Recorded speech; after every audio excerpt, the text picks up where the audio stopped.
পশ্চিমবঙ্গে এসআইআর প্রক্রিয়ার কাজ শুরু হয়ে গিয়েছে। 4ই নভেম্বর থেকে বিএলও অফিসাররা কিন্তু প্রত্যেকের বাড়িতে এই ফর্ম নিয়ে যাবে, অর্থাৎ এসআইআর ফর্ম, অর্থাৎ যেটাকে ইনুমিনেশন ফর্ম বলা হয়।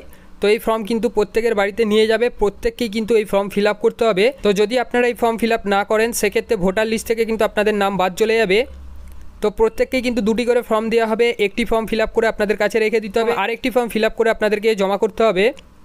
তো বিবাহিত মহিলাদের ক্ষেত্রে আপনারা এই ইনুমিনেশন ফর্ম কিভাবে ফিল আপ করবেন, অর্থাৎ কোন ঘরে কি লিখবেন, এছাড়া এই ফর্ম আপনাদের বাপের বাড়িতে যাবে না আপনাদের শ্বশুর বাড়িতে আসবে, এছাড়া এই ফর্মের সঙ্গে আপনাদের কি কি ডকুমেন্টস জমা করতে হবে, তো বিস্তারিত আজকের এই ভিডিওতে জানাবো। অবশ্যই ভিডিওটা প্রথম থেকে শেষ পর্যন্ত দেখবেন। এছাড়া চ্যানেল নতুন হয়ে থাকলে পরবর্তী ভিডিওর লেটেস্ট নোটিফিকেশনগুলো সবার প্রথম এই চ্যানেল থেকে পাওয়ার জন্য চ্যানেলটি সাবস্ক্রাইব করে পাশের বেল আইকনটি নোটিফিকেশন অল করে রাখবেন। এছাড়া ভিডিওটি ভালো লাগলে অবশ্যই ভিডিওটিতে একটি লাইক দিয়ে দিবেন। তো প্রথমে আপনাদেরকে জানিয়ে দিই, এই ইনুমিনেশন ফর্ম অর্থাৎ এসআইআর ফর্ম আপনাদের বাপের বাড়ি যাবে না শ্বশুর বাড়ি যাবে। তো প্রথমে আপনাদেরকে বলি, আপনারা যদি আপনাদের ভোটার আইডি কার্ডের অ্যাড্রেস চেঞ্জ করে থাকেন এবং আপনাদের বাপের বাড়িতে যদি ভোটার আইডি কার্ডের নাম কেটে দিয়ে থাকেন, তো সেক্ষেত্রে কিন্তু আপনাদের এই ইনুমিনেশন ফর্মটা আপনাদের শ্বশুর বাড়িতে যাবে। আপনারা কিন্তু ট্রান্সফার করে শ্বশুর বাড়ি নিয়ে যাননি, আপনাদের আগের অ্যাড্রেসই রয়েছে। তো তাদের ক্ষেত্রে কিন্তু তাদের বাপের বাড়িতে এই ফর্মটি যাবে। তো এই ফর্মে আপনারা কিভাবে ফিল আপ করবেন এবং কোথায় কোন ঘরে কি বসাবেন তো বিস্তারিত জেনে নেব। তো আপনাদের সামনে যখন ফর্মটি যাবে, তো এই ফর্মের ওপরে আপনারা দেখবেন ইনুমিনেশন বলে লেখা থাকবে।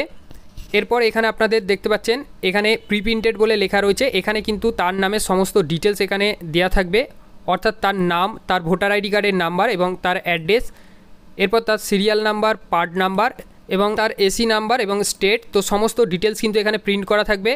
এরপর এখানে কিউআর কোড একটা দেওয়া থাকবে। এরপর তার পুরানো ভোটার আইডি কার্ডে যে ফটোটা দেওয়া রয়েছে সেই ফটোটা এখানটায় প্রিন্ট করা থাকবে। তারপরে এখানে কিন্তু আপনাদের নতুন ফটো বসাতে হবে, অর্থাৎ নতুন একটা কালার ছবি দিতে হবে। এরপর নিচে আপনারা দেখতে পাচ্ছেন ডেট অফ বার্থ। তো এখানে কিন্তু আপনাদের ডেট অফ বার্থটা দিতে হবে, অর্থাৎ কারেন্ট যে ডেট অফ বার্থ সেটা কিন্তু দিতে হবে। তো ডেট, মান্থ এবং ইয়ার এই হিসাবে কিন্তু আপনাদের ডেট অফ বার্থটা বসিয়ে দেবেন। এখানে ফার্স্টে ডেটটা বসাবেন, তারপর আপনাদের মান্থটা বসিয়ে দেবেন, এরপর আপনাদের ইয়ারটা বসিয়ে দেবেন। এরপর আপনারা দেখতে পাচ্ছেন আধার কার্ড নাম্বার। তো এখানে আপনাদের আধার কার্ড নাম্বারটা বসিয়ে দেবেন। এরপর আপনাদের মোবাইল নাম্বার দিতে হবে। তো এখানে কিন্তু আপনাদের মোবাইল নাম্বার দেবেন। মোবাইল নাম্বারটা অবশ্যই চালু মোবাইল নাম্বার দেবেন। এমন কোনো মোবাইল নাম্বার দেবেন না যে মোবাইলে আপনাদের রিচার্জ নেই, অর্থাৎ যে সিমে আপনাদের রিচার্জ নেই বা যে সিম আপনাদের বন্ধ হয়ে গিয়েছে, তো সেরকম নাম্বার দেবেন না। কারণ পরবর্তীতে যদি কোনো সমস্যা হয়, অর্থাৎ এই ফর্ম নিয়ে যদি কোনো সমস্যা হয়, ফর্মে কোনো ভুল থাকে বা কোনো কিছু যদি সমস্যা হয়, সেক্ষেত্রে কিন্তু তারা আপনার সঙ্গে যোগাযোগ করতে পারবেন না। তো তাই এখানে আপনারা অবশ্যই চালু একটা মোবাইল নাম্বার দেবেন। এরপর এখানে আপনারা দেখতে পাচ্ছেন ফাদার্স অ্যান্ড গার্জিয়ান নেম। তো এখানে কিন্তু আপনাদের বাবার নামটা বসাবেন। তো বিবাহিত মহিলাদের ক্ষেত্রে এখানে কিন্তু আপনারা স্বামীর নাম বসাবেন না, এখানে অবশ্যই আপনারা আপনাদের বাবার নামটা বসাবেন। এরপর আপনাদের বাবার ভোটার আইডি কার্ড নাম্বারটা বসাবেন। তারপর নিচে দেখতে পাচ্ছেন এখানে মাদার্স নেম। তো এখানে আপনাদের মায়ের নামটা বসাবেন এবং আপনাদের মায়ের ভোটার আইডি কার্ডের নাম্বারটা বসাবেন। তো আপনাদের বলে রাখি, আপনাদের যাদের বাবা অথবা মা মৃত, তো তাদের ক্ষেত্রে আপনারা হয়তো ভাবছেন তার নাম বা তার ভোটার আইডি কার্ড নাম্বার দেবেন কি না। তো অবশ্যই আপনারা দেবেন। বাবা মা মৃত হলেও আপনারা কিন্তু অবশ্যই এখানে মেনশন করবেন আপনাদের বাবা অথবা মায়ের নাম এবং তাদের ভোটার আইডি কার্ড নাম্বার। এরপর নিচে দেখতে পাচ্ছেন স্পাউস নেম। এখানে আপনাদের হাজব্যান্ডের নাম বসাবেন এবং তার ভোটার আইডি কার্ডের নাম্বার এখানে বসিয়ে দেবেন। এখানে যদি আপনাদের 2002 সালের ভোটার লিস্টের নাম থাকে সেক্ষেত্রে আপনাদেরকে এই ঘরটা ফিল আপ করতে হবে। এছাড়া যদি আপনাদের 2002 সালের ভোটার লিস্টের নাম না থাকে সেক্ষেত্রে কিন্তু আপনাদেরকে এই দিকের ঘরটা ফিল আপ করতে হবে। যদি আপনাদের 2002 সালের ভোটার লিস্টের নাম থাকে সেক্ষেত্রে আপনারা এখানে আপনাদের নামটা বসিয়ে দেবেন, অর্থাৎ 2002 সালের ভোটার লিস্টে যে নামটা আছে আপনাদের সেই নামটা বসাবেন। যদি আপনাদের 2002 সালের ভোটার লিস্টে ভোটার আইডি কার্ড নাম্বার থাকে সেক্ষেত্রে এখানে আপনারা ভোটার আইডি কার্ড নাম্বারটা লিখে দেবেন। আর যদি আপনাদের ভোটার আইডি কার্ড নাম্বার না থাকে সেক্ষেত্রে কিন্তু আপনারা এখানে এনএ লিখে ছেড়ে দেবেন। এরপর আপনারা দেখছেন রিলেটিভ নেম। তো এখানে রিলেটিভ নেম বলতে এখানে আপনারা দেখতে পাচ্ছেন সম্পর্কিত ব্যক্তির নাম, অর্থাৎ নির্বাচক নাম হচ্ছে যে আপনার নাম এবং সম্পর্কিত ব্যক্তি কিন্তু আপনার রিলেটিভ নেম থেকে আপনারা দেখে সঠিকভাবে আপনাদের রিলেটিভ নেমটা বসাবেন। এরপর তার সঙ্গে কি সম্পর্ক, অর্থাৎ এখানে রিলেশনশিপ, এখানে আপনারা সেই রিলেশনশিপ নেমটা বসিয়ে দেবেন। তারপর আপনাদের ডিস্ট্রিক্ট নেম বসাবেন, এরপর আপনাদের স্টেটটা বসিয়ে দেবেন। এরপর আপনাদের এসি নেম অ্যাসেম্বলি কনস্টিটিউয়েন্সি নেমটা এখানে বসাতে হবে।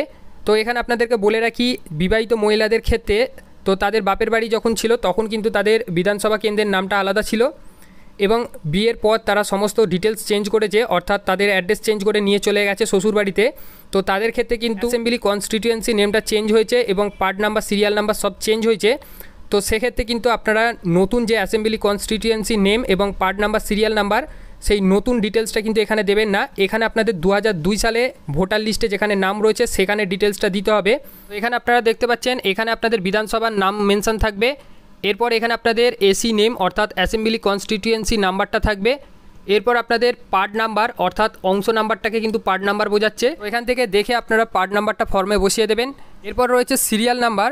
তো এখানে আপনারা দেখবেন সাইডে আপনাদের 1 2 3 4 এরকমভাবে কিন্তু আপনাদের পরপর নাম্বারিং করা রয়েছে। এখান থেকে প্রথমে আপনাদের নামটা খুঁজে বের করবেন এবং যে নাম্বারের সোজা আপনাদের নামটা থাকবে সেই নাম্বারটা আপনাদের সিরিয়াল নাম্বার, এই নাম্বারটাকে আপনাদেরকে বসিয়ে দিতে হবে, অর্থাৎ ক্রমিক নাম্বারটাই কিন্তু আপনাদের সিরিয়াল নাম্বার। তো 2002 সালের ভোটার লিস্ট দেখে সেখান থেকে কিন্তু আপনাদের অ্যাসেম্বলি কনস্টিটিউয়েন্সি নাম এবং নাম্বার এবং আপনাদের পার্ট নাম্বার এবং সিরিয়াল নাম্বার বসিয়ে দেবেন। এরপর যাদের 2002 সালের ভোটার লিস্টের নাম নেই অর্থাৎ বাবা মায়ের নাম রয়েছে, তো তাদের ক্ষেত্রে এই ঘরটা ফিল আপ করতে হবে। তো তাদেরকে কিন্তু এই ঘরটা ছেড়ে দিতে হবে। এখানে আপনারা আপনাদের বাবা অথবা মায়ের নামটা বসাবেন। এখানে যার নাম বসাবেন তার ভোটার আইডি কার্ড নাম্বার এখানে বসাবেন। এরপর রয়েছে রিলেটিভস নেম। তো এখানে যার নামটা বসাবেন তার বাবার নাম এখানে মেনশন করবেন, তার বাবার নামটা এখানে বসিয়ে দেবেন। এরপর এখানে যে নামটা বসালেন সেই নামের সঙ্গে এই রিলেটিভ নেমে যে নামটা বসিয়েছেন তার সঙ্গে কি সম্পর্ক সেটা এখানে মেনশন করবেন। এরপর আপনাদের ডিস্ট্রিক্ট নেমটা মেনশন করবেন। এরপর আপনারা স্টেটটা দেবেন। এরপর আপনাদের এসি নেম অর্থাৎ অ্যাসেম্বলি কনস্টিটিউয়েন্সি নেমটা বসাবেন। এরপর আপনাদের এসি নাম্বারটা বসাবেন অর্থাৎ অ্যাসেম্বলি কনস্টিটিউয়েন্সি নাম্বারটা বসাবেন। এরপর আপনাদের পার্ট নাম্বার বসাবেন। এরপর সিরিয়াল নাম্বার বসাবেন। তো এভাবে কিন্তু আপনারা এখান থেকে ফিল আপ করে নেবেন। এখানে কিন্তু আপনারা 2002 সালের সমস্ত ডিটেলস দিয়ে ফিল আপ করবেন। যেদিকে চলে আসবেন, নিচের দিকে আসার পর এখানে কিন্তু আপনারা সিগনেচার করবেন, ডেট সহকারে সিগনেচার করবেন। যদি আপনারা সিগনেচার করতে না জানেন সেক্ষেত্রে কিন্তু এখানে আপনারা আঙুলের ছাপ দিয়ে দেবেন। এরপর এখানে কিন্তু অনেকের ক্ষেত্রে হয়ে থাকে, তো যে কোনো কাজের সূত্রে হোক বা যে কোনো কারণে তারা বাইরে রয়েছে, তো তাদের ক্ষেত্রে কি করবেন তার সমস্ত ডিটেলস দিয়ে আপনারা ফিল আপ করবেন ফর্মটাকে। এরপর নিচে এখানে কিন্তু যে কেউ সিগনেচার করতে পারেন এবং সিগনেচার করার পর পাশে ব্যাকেটে মেনশন করে দেবেন তার সঙ্গে আপনার কি সম্পর্ক সেটা মেনশন করে দেবেন। এখানে কিন্তু সেটাই বলা হয়েছে। এরপর নিচের দিকে দেখতে পাচ্ছেন এখানে বিএলও সিগনেচার করবে, এখানে আপনাদেরকে কিছু করতে হবে না, এটা আপনারা ছেড়ে দেবেন। এই ফর্মের সঙ্গে আপনাদের যে সমস্ত ডকুমেন্টস আপনাদেরকে জমা করতে হবে, প্রথমত যদি আপনাদের 2002 সালের ভোটার লিস্টের নাম থাকে সেক্ষেত্রে 2002 সালের ভোটার লিস্টের জেরক্স লাগবে। এরপর যদি আপনাদের 2002 সালের ভোটার লিস্টের নাম না থাকে, আপনাদের বাবা অথবা মায়ের যদি 2002 সালের ভোটার লিস্টের নাম থাকে তো সেক্ষেত্রেও কিন্তু আপনাদের 2002 সালের ভোটার লিস্টের জেরক্স লাগবে। এরপর কমিশনে দেওয়া যে 12টি নথি, এখানে কিন্তু 11টি নথির কথা মেনশন আছে। পরবর্তীতে কিন্তু একটি নথি বাড়ানো হয়েছে অর্থাৎ আধার কার্ড, তো 12টি নথি করে দেওয়া হয়েছে। এই সমস্ত ডকুমেন্টসের মধ্যে থেকে যে কোনো একটি ডকুমেন্টস দিতে পারেন। এইগুলো কিন্তু যাদের 2002 সালের ভোটার লিস্টের নাম নেই, যাদের বাবা মায়েরও 2002 সালের ভোটার লিস্টের নাম নেই, তাদের ক্ষেত্রে এই 12টি নথি দেখাতে হবে। তো এখানে যেটা বলা হয়েছে রাজ্য বা কেন্দ্রীয় সরকারের কর্মচারী বা অবসরপ্রাপ্ত কর্মচারী হলে সেই পরিচয়পত্র, এবং 2 নম্বরে রয়েছে 1987 সালে 1 জুলাইয়ের আগে কোনো পরিচয়পত্র, সার্টিফিকেট, ডকুমেন্টস যা কেন্দ্র বা রাজ্য সরকার দিয়েছে, ব্যাংক, পোস্ট অফিস, এলআইসির নথিও গ্রহণযোগ্য বলে জানানো হয়েছে। এরপর বলা হয়েছে জন্মের শংসাপত্র অর্থাৎ আপনাদের বার্থ সার্টিফিকেট।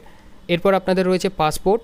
এরপর বলা হয়েছে স্বীকৃত বোর্ড, বিশ্ববিদ্যালয়ে দেওয়া শিক্ষা সংক্রান্ত শংসাপত্র, মাধ্যমিকের সার্টিফিকেটও গ্রহণযোগ্য, অর্থাৎ আপনারা যদি মাধ্যমিক, উচ্চ মাধ্যমিক বা কলেজে যদি পড়াশোনা করে থাকেন সেক্ষেত্রে আপনাদের যে কোনো সার্টিফিকেট এখানে দিতে পারেন। এরপর বলা হয়েছে রাজ্যের দেওয়া পার্মানেন্ট রেসিডেন্স সার্টিফিকেট অর্থাৎ আপনাদের বাসস্থান সার্টিফিকেট। 7 নম্বরে বলা হয়েছে বনাঞ্চলে যারা থাকেন তাদের ক্ষেত্রে বনাধিকার শংসাপত্র।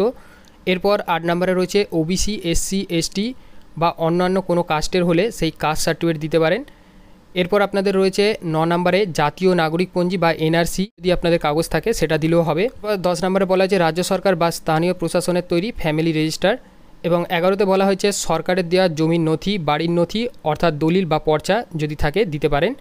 তো এই সমস্ত ডকুমেন্টসের মধ্যে থেকে যে কোনো একটা ডকুমেন্টস দিতে হবে। এরপর এখানে যাদের 2002 সালের ভোটার লিস্টে নাম থাকবে 2 বা 3-এ, তো তাদের ক্ষেত্রে কিন্তু এসআইআরে এখানে বলা হয়েছে কোনো নথি দেখাতে হবে না। বাবা এবং মায়েরও যদি নাম থাকে সেক্ষেত্রেও কিন্তু কোনো নথি দেখাতে হবে না। আশা করছি আপনারা সকলেই বুঝতে পারলেন বিবাহিত মহিলা যারা আছে তো তারা কিভাবে এই ফর্মটি ফিল আপ করবে এবং তাদের কি কি ডকুমেন্টস লাগবে তো বিস্তারিত জানিয়ে দিলাম। তো ভিডিওটি যদি আপনাদের কোনো কাজে এসে থাকে, যদি আপনাদের কোনো হেল্প হয়ে থাকে অবশ্যই ভিডিওটিতে একটি লাইক দিয়ে দিবেন এবং ভিডিওটি প্রচুর পরিমাণে শেয়ার করবেন এবং আমাদের সঙ্গে যুক্ত থাকার জন্য পরবর্তী নেক্সট আপডেটগুলো পাওয়ার জন্য চ্যানেলটি সাবস্ক্রাইব করে পাশের বেল আইকন টিপে নোটিফিকেশন অল করে রাখবেন।